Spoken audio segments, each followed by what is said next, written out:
Hello welcome students, আশা করি তোমরা সকলেই খুব ভালো আছো। জ্ঞানজ্যোতি কোচিং সেন্টারের পক্ষ থেকে তোমাদের সবাইকে আর একবার স্বাগত। তো আমি মীরা ম্যাম, আমি আজ যে টপিকটা নিয়ে আলোচনা করব, কে কবে হবে। ঠিক আছে, এখানে একটু তোমরা ঠিক করে নেবে, এখানে কিন্তু করে হবে না, এখানে হবে কে কবে কোথা থেকে শ্রীকৃষ্ণ কীর্তন কাব্য রচনা করেন।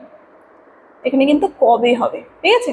কে কবে কোথা থেকে শ্রীকৃষ্ণ কীর্তন কাব্য আবিষ্কার করেন এবং তা কি নাম দিয়ে প্রকাশিত হয় সেটা নিয়ে কিন্তু আজকে ক্লাসে আমরা তোমাদের সঙ্গে আলোচনা। খুবই একটা সংক্ষিপ্ত ক্লাস, খুবই একটা ছোট্ট ক্লাস। অবশ্যই ক্লাসটা তোমরা শুরু থেকে শেষ অবধি দেখার চেষ্টা করবে, ঠিক আছে। দেখো,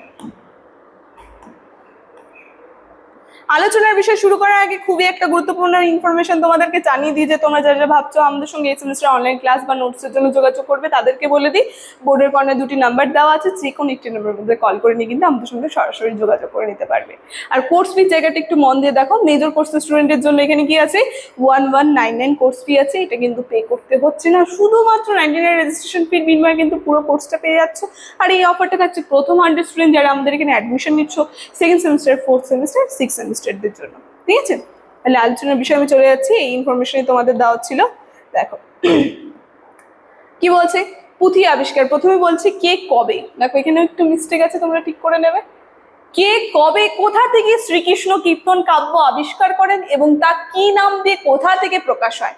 দেখো প্রথমে পুঁথি আবিষ্কারে চলে যাচ্ছি, যেখানে শ্রীকৃষ্ণ কীর্তন কাব্য আমরা দেখবো 1316 বঙ্গাব্দে, বলতে সালটা হচ্ছে 1909 সালে। বাংলা ভাষার সাহিত্যের ইতিহাসে একটা হইচই পড়ে গেল। কি হইচই পড়ে গেল?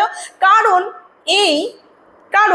এই সালে কি করলো, বসন্ত রঞ্জন রায় দ্বিজবল্লভ মহাশয় প্রাচীন পুঁথি অনুসন্ধান করতে গিয়ে বাঁকুড়া জেলার বিষ্ণুপুর শহরের কাছাকাছি কাকিল্লা গ্রামের শ্রীনিবাস আচার্যের কন্যার বংশধর দেবেন্দ্রনাথ মুখোপাধ্যায়ের গোয়ালঘরের মাচা থেকে একটি বৃহদায়ক কৃষ্ণলীলা কাব্য কিন্তু পান। তার মানে কি, একটা পুঁথি আবিষ্কার করতে গিয়ে, একটা পুঁথি খুঁজতে গিয়ে কিন্তু একটা বৃহৎ আয়তনের কিন্তু একটা কৃষ্ণলীলা কাব্য তিনি খুঁজে পান, যেখানে আমরা দেখবো আবিষ্কারক এর নামই কিন্তু দেন শ্রীকৃষ্ণ কীর্তন কাব্য। আর কোথা থেকে পেলেন? গোয়ালঘরের মাচা থেকে, ঠিক আছে।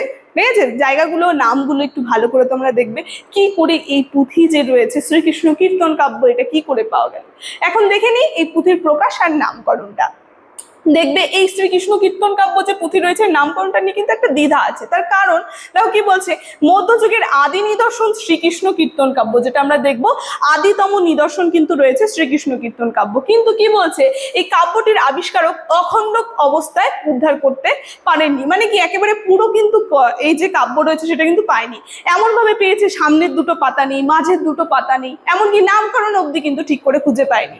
যেখানে বলছে তার প্রথম দুটি পাতা লুপ্ত, দেখো সেই কথাই বলছে, শেষের দুটি পাতাগুলো হদিশ নেই এবং মাঝের কিছু পাতাও কিন্তু হারিয়ে গেছে। তাই আবিষ্কারক আক্ষেপ করে বলেছিল যে পুঁথির যে আদ্যন্তবিহীন খণ্ডিতাংশ, কবির দেশকালের কথা তো দূরে থাকুক, পুঁথির নাম পর্যন্ত পাওয়া যায়নি।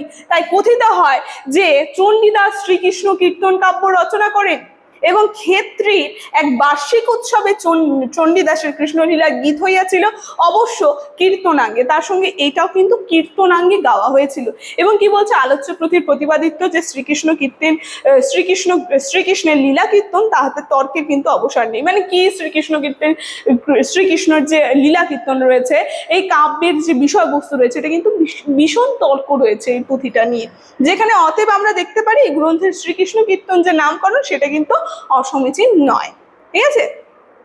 তো কি বলছে লাস্টে, কি বলছে সবশেষে, দেখো যে এই প্রাসঙ্গিকতাকে সম্বল করে বলা যাচ্ছে যে 1323 বঙ্গাব্দে কলকাতার বঙ্গীয় সাহিত্য পরিষদ থেকে, একটুক্ষণ আগে বললাম সেটা কোন সাহিত্য পরিষদ থেকে প্রকাশিত হলো এই পুঁথিটা, প্রথম কোথা থেকে উদ্ধার হলো, এর নাম কি করে হলো, ঠিক আছে। তো কি বলছে, এই যে বঙ্গীয় সাহিত্য পরিষদ থেকে, সালটা বলেছে 1916 সাল, যেখান থেকে তিনি এই পুঁথিটি শ্রীকৃষ্ণ কীর্তন নামেই কিন্তু সম্পাদনা করলেন এবং বইটি প্রকাশ করলেন বঙ্গীয় সাহিত্য পরিষদের কর্তৃপক্ষ।